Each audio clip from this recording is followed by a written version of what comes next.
Assalamualaikum warahmatullahi wabarakatuh. Nama saya Dara Mutia Nur Azizah, asal dari Universitas Jenderal Sudirman.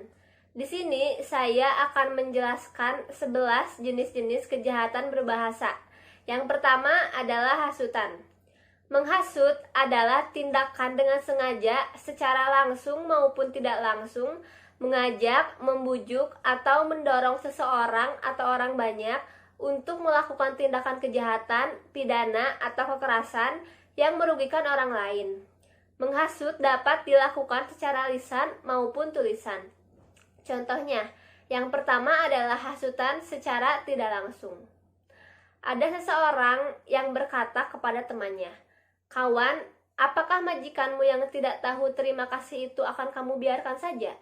Apakah tidak kamu balas dendam kepada mereka dengan mencuri emas atau berlian yang tersimpan di berangkasnya?" Yang kedua, secara langsung.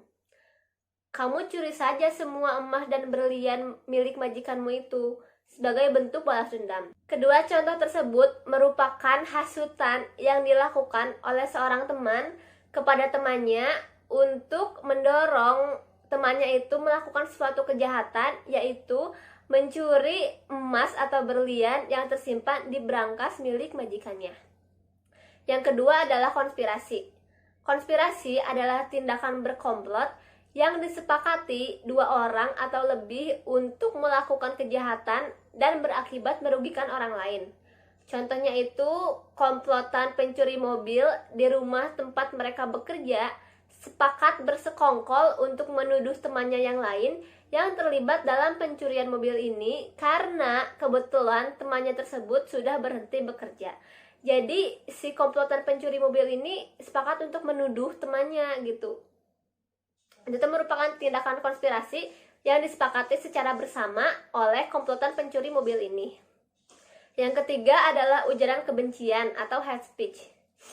Ujaran kebencian adalah tindakan kejahatan berbahasa yang dilakukan oleh seseorang karena orang itu memiliki pendapat yang berbeda dan tidak berpihak kepada orang atau sesuatu yang dia serang dengan ujaran kebencian tersebut. Dilakukan dengan menyiarkan pendapat atau melayangkan hate speech, mencari dukungan agar membenci orang atau sesuatu yang menjadi targetnya. Contohnya itu yaitu ada kasus Ropi Yasman. Akun Facebook yang bernama Agus Hermawan dan Yasmin Ropi ini mengunggah konten penghinaan terhadap pemerintah dan Presiden Jokowi. Selain Jokowi, Ropi juga mengedit foto sejumlah pejabat termasuk mantan Gubernur DKI Jakarta yaitu Basuki Cahayapurnama alias Ahok, yang juga merupakan admin dari akun grup publik Facebook Keranda Jokowi Ahok. Atas perbuatannya itu, Ropi telah divonis 15 bulan penjara. Nah, kasus Ropi Yasman ini merupakan salah satu contoh ujaran kebencian untuk pemerintah, Bapak Jokowi dan juga Bapak Ahok. Yang keempat ada berita bohong atau hoax. Berita bohong atau hoax adalah informasi yang direkayasa untuk menutupi informasi yang sebenarnya, yang dibuat seolah-olah benar adanya. Informasi palsu yang beredar ini dapat dikategorikan sebagai misinformasi dan disinformasi. Misinformasi adalah informasi palsu yang dibuat secara tidak sengaja tanpa maksud untuk menyesatkan.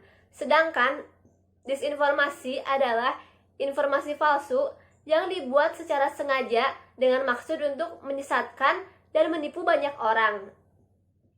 Motif informasi palsu ini biasanya supaya orang lain sulit untuk membedakan antara informasi yang asli dengan informasi yang benar, yang palsu atau salah, sehingga informasi tersebut dapat menggiring khalayak untuk mempercayai informasi yang salah ini. Contohnya itu ada sebuah kasus, yaitu seorang ibu rumah tangga di Surabaya, Jawa Timur diamankan polisi karena menyebarkan hoax tentang adanya pasien yang terjangkit virus corona di Rumah Sakit Umum Dr. Sutomo, Surabaya. Jadi si ibu tersebut mengunggah foto yang disebut sebagai pasien corona di grup Facebook Surabaya Digital City. Padahal Informasi yang sebenarnya menyatakan bahwa pasien yang dimaksud menurut pihak rumah sakit adalah pasien rujukan rumah sakit lain yang menderita penyakit paru-paru. Yang kelima adalah penghinaan. Penghinaan adalah ungkapan atau pernyataan atau terkadang perilaku yang tidak sopan atau mencemooh yang dapat membuat malu orang lain atau merasa diserang secara psikis, menggunakan bahasa dan merasa dirugikan bila disiarkan ke publik. Contohnya itu ada seseorang yang berteriak atau menghina temannya atau orang lain, yaitu wanita itu seorang pelacur katanya. Itu yang mengatakannya itu di publik atau di tempat umum. Ujaran tersebut termasuk ke dalam kejahatan berbahasa penghinaan jika diujarkan di depan umum atau publik, terlepas dari itu ucapan itu sebuah fakta atau tidak.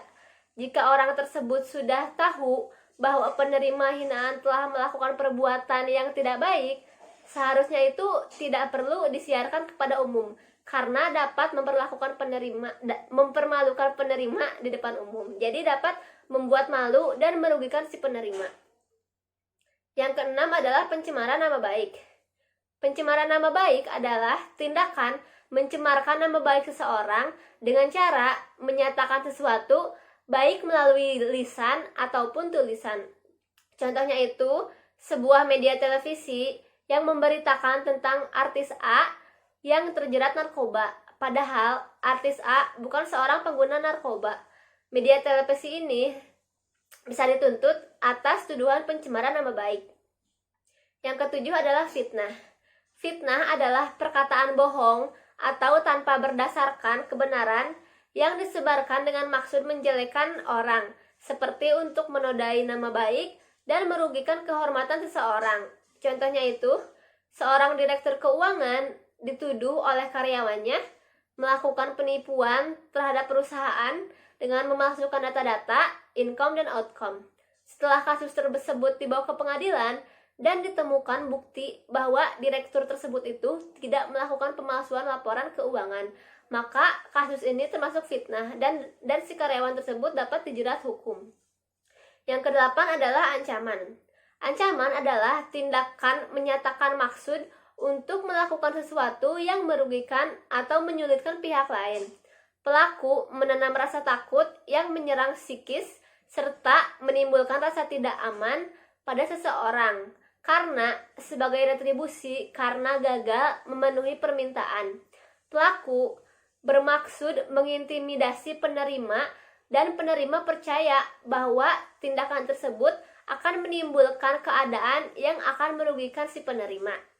Contohnya itu ada seseorang yang mengatakan, bayar semua hutang-hutangku atau aku akan membunuh anakmu. Jadi si pelaku ini meminta seseorang untuk membayar hutang-hutangnya. Jika seseorang tersebut tidak membayar hutang milik si pelaku ini, maka dia akan membunuh anaknya.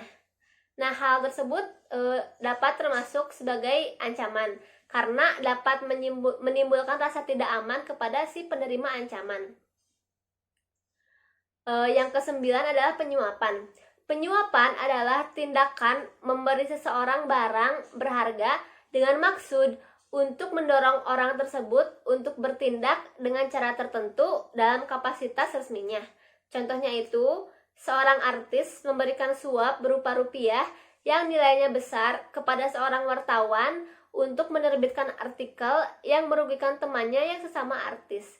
Hal tersebut disepakati baik oleh artis yang memberikan suap dan wartawan yang menerima suap. Yang ke-10 ada kesaksian palsu.